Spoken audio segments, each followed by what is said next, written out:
of this hour, it is breaking. Reform UK has committed to using the Royal Navy to make the Channel impenetrable to small boat migrants, pledging the biggest military operation in the English Channel since the Second World War.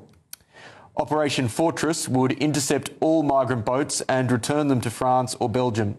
It comes after more than 60,000 migrants from Morocco and indeed across Africa descended on the tiny Spanish enclave in a matter of hours, and 2,000 migrants crossed the English Channel during the first fortnight of Andy Burnham's premiership.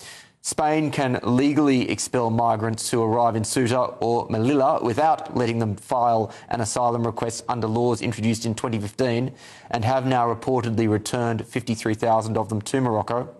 But tonight, Home Secretary Shabana Mahmood said that approach would not work in Britain. Meanwhile, the Prime Minister vowed to be relentless in dealing with the matter. We're just going to be relentless. People want to see this issue addressed. I heard that on the doorsteps in Makerfield. But we also need to build a system that offers safe routes for people as well, because that also takes away the selling point of the gangs.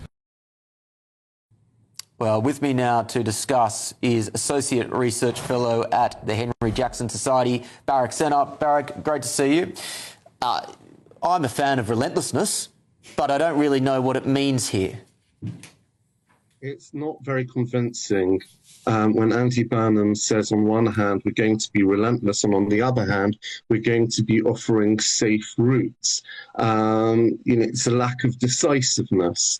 And look, in your outpiece you had this juxtaposition of the immigration Operation Fortress, that the Reform UK, it's the most important policy proposal, and it's a shame that actually it is a political manifesto. This is a natural national security doctrine that should have been addressed across the board. It shouldn't have only have been the mandate of Reform UK. And Andy Burnham is, in a very half-hearted manner, jumping on the bandwagon. But in your outpiece, you had a context as well of Iran. And it's just really important to note that between 2015 and 2025, over 67,000 Iranians have claimed asylum in the UK. In 2025, 7,419 Iranian nationals claimed asylum, of which 4,613 entered through via small boats. That's 62%, right? That same year, 640 Iranians came in via clandestine means. This is a national security concern, because what happens abroad naturally spills over into our domestic national security. The British government has just prescribed the IRGC as a terrorist organisation. How do we know all these migrants who are spilling over our borders? How do we know who they are? Well, the short answer is, Barak, that we don't. And we do know that the IRGC has been sending operatives across the Channel in dinghies. That was reported by The Telegraph recently. I just want to get your thoughts on Shabana Mahmood, who has said that the same approach that was used in Ceuta would not work in Britain.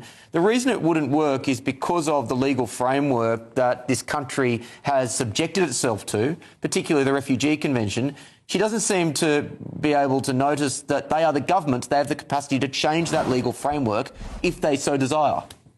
You just took the words out of my mouth. Why would she not be thinking of immediately passing emergency legislation in the same way that Reform UK would be doing, rather than simply saying it's trickier to tackle crossings in the Channel?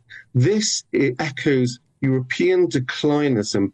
Just remember that Germany, Angela Merkel in 2015, she declared her famous open door policy, where as a result of that, Germany hosted over 500,000 Syrians, and it's always the same case over and over again. They're able-bodied men. None of them are vulnerable women or children that are coming in.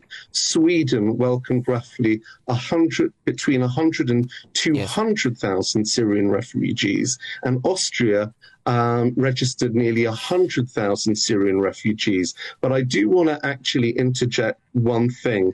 On one hand, it's very ironic that Spain is dealing with this because Spain has been flirting with Palestinian statehood. It has been really, really hostile to Israel. And you do see this hypocrisy of Spain deploying its military to handle border emergencies in its own territories.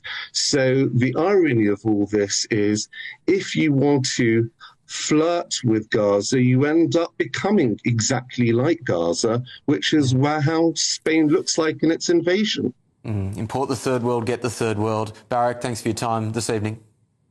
Thank you.